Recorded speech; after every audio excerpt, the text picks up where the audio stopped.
வணக்கம். மாலை முரசு செய்திகளை விரிவாக பார்ப்பதற்கு முன் தலைப்புச் செய்திகளை பார்க்கலாம். கேரள மாநிலத்தில் தென்மேற்கு பருவமழை தொடங்கியதாக வானிலை ஆய்வு மையம் அறிவிப்பு. பருவமழை காரணமாக கன்னியாகுமரி, மாஹே, கேரளத்தில் ஆரஞ்சு நிற எச்சரிக்கை விடுப்பு.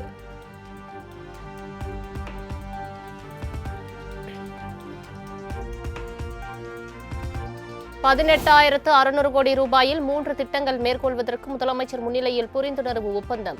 8,200 நபர்களுக்கு வேலைவாய்ப்பு வழங்கும் வகையில் தமிழ்நாட்டில் L&T நிறுவனம் 3 திட்டங்கள் மேற்கொள்ள உள்ளதாக தகவல். கல்வியாண்டின் முதல் நாளை புதிய நம்பிக்கையோடு தொடங்கும் என் அன்பிற்குரிய மாணவ செல்வங்களுக்கு மனமார்ந்த வாழ்த்துக்கள். உயரிய கனவுகளை வளர்த்துக் கொள்ளுங்கள், அதற்கேற்ப கடினமாக உழையுங்கள், வெற்றி உங்களை தேடி வரும் என முதலமைச்சர் விஜய் வாழ்த்து.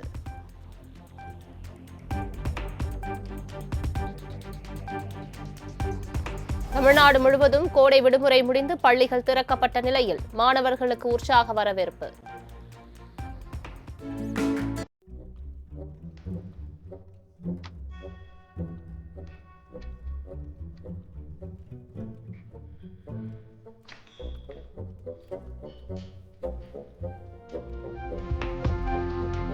புதிய வகுப்பு, புதிய கனவுகளுடன் திரும்பிய மாணவர்களை இனிப்புகள் வழங்கி வரவேற்ற ஆசிரியர்கள்.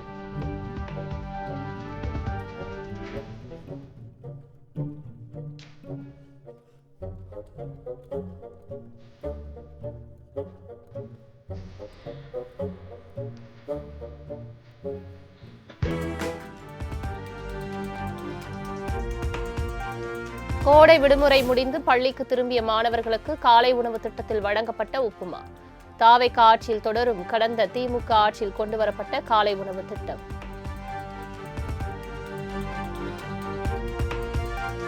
தனியார் பள்ளிக்கூடங்கள் எவ்வளவு கட்டணம் வசூல் செய்கிறார்கள் என்பதை வெளிப்படுத்ததன் மையோடு தெரிவிக்க வேண்டும்.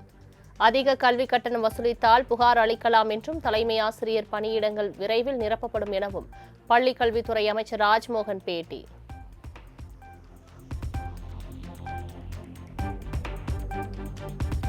திருப்பத்தூர் நகராட்சிக்குட்பட்ட திருமால் நகர் பகுதியில் செயல்பட்டு வரும் ஊராட்சி ஒன்றிய நடுநிலைப் பள்ளி காலை உணவு முடித்த மாணவர்கள் தண்ணீர் வசதி இல்லாததால் சாப்பிட்ட தட்டை கூட கழுவ முடியாத அவலம்.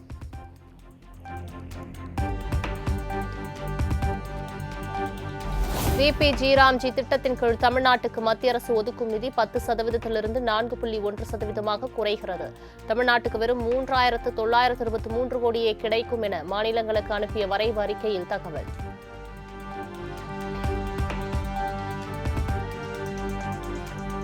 VPG ராம்ஜி திட்டத்தில் குஜராத்துக்கு அளிக்கப்படும் நிதி 1.49%லிருந்து 3.76%ஆக அதிகரிப்பு.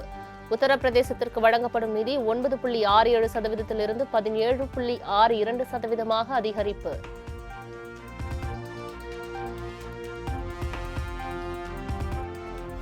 மேட்டூர் அணை திறப்பு தொடர்பாக முதலமைச்சர் விஜய் தலைமையில் ஆலோசனை கூட்டம். ஊரக உள்ளாட்சித்துறை குறித்தும் துறை சார்ந்த அமைச்சர்கள் மற்றும் அதிகாரிகளுடன் தீவிர ஆலோசனை.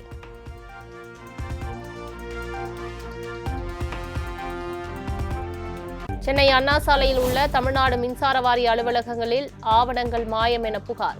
கோப்புகள் மாயமானது தொடர்பாக காவல்துறையினர் வழக்கு பதிவு செய்து தீவிர விசாரணை.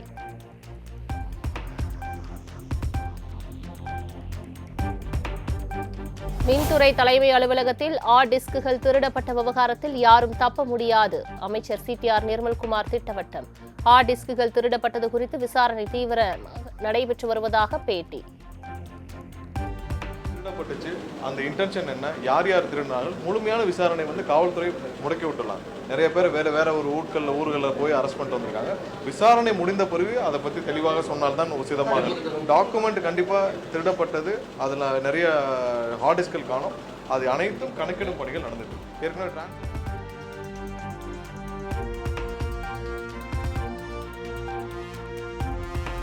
தமிழகத்தில் மின்தடை உள்ளிட்ட மின்சாரத்துறை பிரச்சினைகளை சரி செய்ய நிச்சயம் கால அவகாசம் தேவை. மின்சாரத்துறையில் ஏற்பட்ட பிரச்சினைகளை சரி செய்வதற்கான 100% பணிகளை தொடங்கியுள்ளதாகவும் அமைச்சர் நிர்மல்குமார் பேட்டி. மேஜர் ஃபால்ட் இருந்துச்சோ அதெல்லாம் ஐடென்டிஃபை பண்ணி திரும்ப பணிகள் நடந்துட்டு இருக்கு. ஸோ இதெல்லாம் கணக்கிடும் பணிகளும் நடந்துட்டு இருக்கு. ஸோ எங்கே தேவை, உடனடியாக எங்கே தேவை, எங்கெங்கெல்லாம் உடனே சப்ஸ்டேஷன் தேவை, ஸோ இதை எப்படி சீராக்கிற அந்த பணிகள் நடந்துட்டு இருக்கு. கண்டிப்பாக இது வந்து வர்ற அந்த காலங்களில் பெரிய அளவில் திட்டங்கள் செயல்படுத்தப்பட்டு முதல்வரிடமும் அனுமதி பெற்று எங்கெங்கெல்லாம் உடனடியாக சரி செய்ய முடியுமோ அது சரி செய்யும் பணிகள் நடந்துட்டு கண்டிப்பாக தேவைப்படும். கண்டிப்பாக தேவைப்படும். ஏன்னா இல்லை கண்டிப்பாக தேவைப்படும்.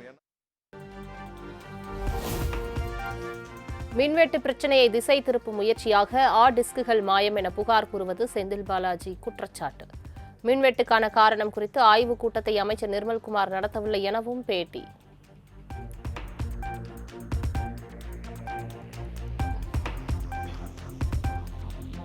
தன்னை யாரோ மிரட்டுவதாக அமைச்சர் சொல்கிறார் என்றால் தமிழகத்தின் சட்டம் ஒழுங்கு நிலை என்ன? அமைச்சருக்கே பாதுகாப்பற்ற சூழல் எனில் சாமானிய மக்கள் பாதுகாப்பின் நிலை என்ன எனவும் முன்னாள் அமைச்சர் செந்தில் பாலாஜி கேள்வி.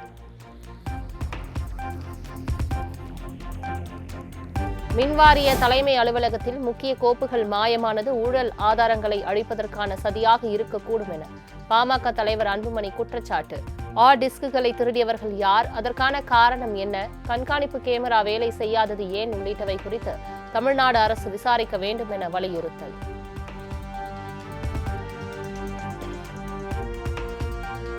அரசு நிகழ்ச்சியில் சென்னை மேயர் பிரியா மற்றும் தாவேகா எம்எல்ஏ இடையே மோதல் போக்கு. முதல் நிகழ்ச்சியில் எம்எல்ஏவை மேயர் பிரியா அவமதித்ததால் இரண்டாவது நிகழ்ச்சியை புறக்கணித்து சென்ற தாவேகா எம்எல்ஏ பல்லவி.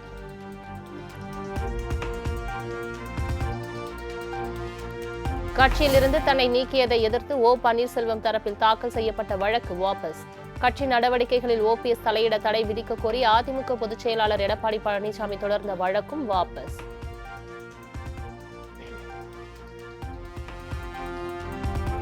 உதயசூரியன் சின்னத்தில் போட்டியிட்டதால் எங்கள் எம்எல்ஏக்களை மதிமுக எம்எல்ஏக்களாக கூற முடியவில்லை என துரை வைகோ ஆதங்கம்.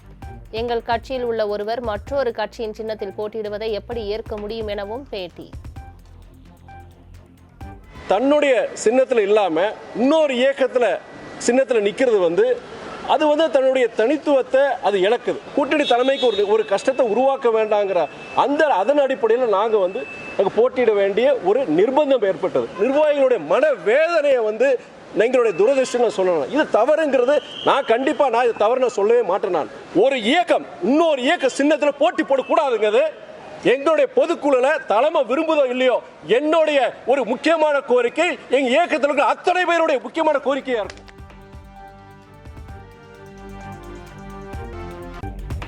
திமுக நாசமாக போனதுக்கு காரணமே திமுக காரன் தான் என முன்னாள் அமைச்சர் மூர்த்தி ஆதங்கம். திமுக குடும்பத்தில் உள்ள பேர குழந்தைகள் சொல்லுச்சு என ஓட்டு போட்டதால் இந்த நிலைமை வந்துள்ளது எனவும் குமுறல். பாடம் கொடுத்துருக்கீங்க, அந்த பாடத்துக்கு முதல்ல உங்களுக்கு எல்லாத்துக்கும் நன்றி. என்ன ஆமாம், தோற்று போனதுக்கு கைதட்டு, அதனால தான் வழங்காமல் உட்காந்துருக்கேன். திமுக நாசமாக போனதுக்கு காரணம் திமுக காரன் தான். இன்னும் அந்த சின்ன பிள்ளை சொல்லிச்சு, அழகா சொன்னேன், சொன்னேன், எங்கள் ஆத்தா சொல்லிச்சு, எங்கள் பாட்டி சொல்லிச்சு, யாரா அந்த ஏரியாவில் நல்லது செஞ்சுருக்கா, நல்லது செஞ்சு நீங்கள் ஓட்டு போட்டுன்றதை விட நீங்கள் தீர்மானித்து ஓட்டு போட்டிருக்கிறீங்க. அதை நாங்கள் திமுக இன்னைக்கு அதை பற்றியெல்லாம் பேசுறதுக்கு வேலையும் கிடையாது.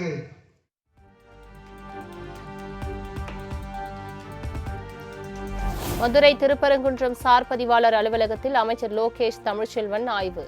சார் பதிவாளர் அலுவலகத்தில் தினந்தோறும் பதிவு செய்யப்படும் விண்ணப்பங்கள் கிடப்பில் உள்ளதா என ஆய்வு.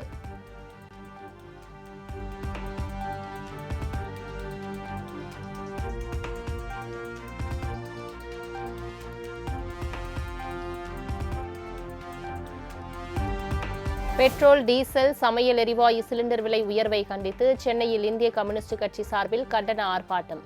விலை உயர்வுக்கு மத்திய அரசு முடிவு கட்டவில்லை என்றால் தொடர் போராட்டம் நடைபெறும் என சிபிஐ மாநில செயலாளர் வீரபாண்டியன் எச்சரிக்கை.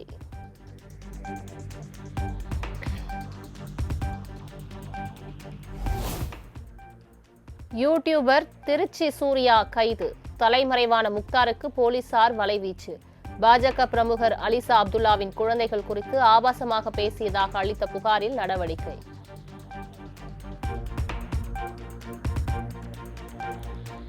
சேலம் மேற்கு தொகுதியில் வாக்கிற்கு 2000 ரூபாய் அளித்ததாக ஓமலூர் தாவேக வேட்பாளர் அதியமான் கட்சி நிர்வாகிகளிடையே பேச்சு. பக்கத்து தொகுதியில் பணம் கொடுத்து தமது தொகுதியில் பணம் கொடுக்காமல் போனதால் தாம் தோல்வி அடைந்ததாகவும் பேச்சு. ஃபர்ஸ்ட் மெயின் ரீசன் வந்து நம்ம சேலம் மேற்கு அவர் வந்து ஆல்மோஸ்ட் எல்லா இடத்துலையுமே வந்து 100% அமௌண்ட்டை கொடுத்தார். 2000 அமௌண்ட்டை கொடுத்தார். அதனாலேயே நமக்கு வந்து கடைசி 2 நாளில் டோட்டலாக டேமேஜ் ஆச்சு. நம்ம ஒர்க் பண்ண விஷயமா வந்து சரி, நான் மக்கள்கிட்ட போய் சேர்த்து நான் எல்லா நல்ல விஷயமும் சொன்னோம், திட்டங்களை சொன்னோம், முடிஞ்ச அளவுக்கு கொண்டு போய் சேர்த்தோம். ஆனால் அது எல்லாமே கடைசி 2-3 நாளில் ஃபெயிலியர் ஆச்சு.